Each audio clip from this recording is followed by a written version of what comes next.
We've been looking at the phenomenon in the sky, the two planets coming together to bring unity. And I see that, I see unity.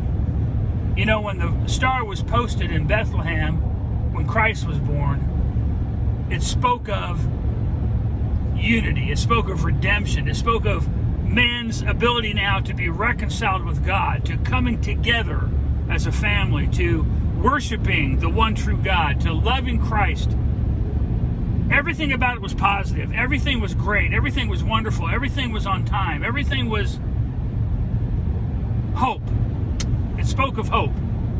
It spoke of hope for the world, hope in mankind, hope that we would love God the way He's always wanted us to love Him, that we would be reconciled through Christ.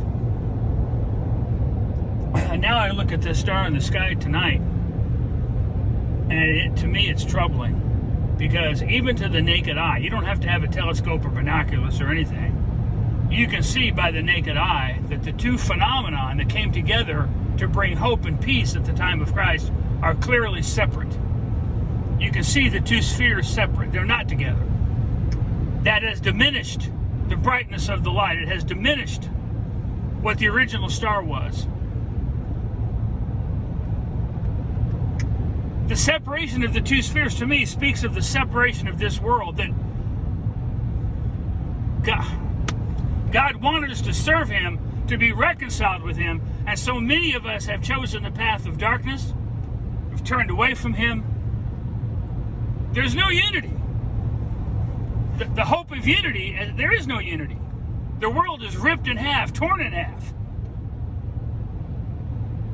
And when I look at that separate like that, and the diminishment of it, and the fact that it's not as bright as it was, and it's not, it troubles me, because it just speaks to me of the fact that so many of us have chosen the wrong path, and the world is in turmoil, and the world is ripped in half.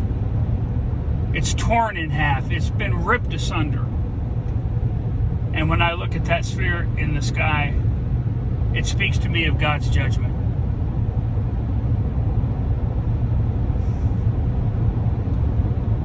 It speaks to me of God's judgment. And I don't say that lightly, but that's just the overwhelming feeling that came over to me when I looked at it. It's like, I didn't even want to look at it. Shirley kept saying, stop the truck, I want to see it. I'm thinking, oh. It speaks to me of the brokenness, the broken heart of God, that so many have turned away, that so many worship false gods, that so many are just hopelessly lost. You know, if I look at that thing, it just, I don't know. I just think that Jesus is coming soon. And let me tell you something, this time He's not coming as the sacrifice. He's coming as the King of Kings and the Lord of Lords. This in the sky tonight, I think, is a warning from the Lord. I think He's given the earth a chance to come together again, like He originally hoped we would. Otherwise, it's going to be a great and terrible day of the Lord. I don't know. It just really bothered me when I looked at it. I thought to myself, that can't be right. They can't be separate like that. Why are they separate? Why aren't they together? Why aren't they closer? And it's plain to see with your own eye. You can't possibly say, well, they're together or not together. Maybe they'll come together at a later date. I don't know, but it certainly wasn't tonight. It just reminded me. Anyway, I started talking about it, and of course Cheryl Lee had to record it. She tries to record everything I say sometimes, but it just bothered me.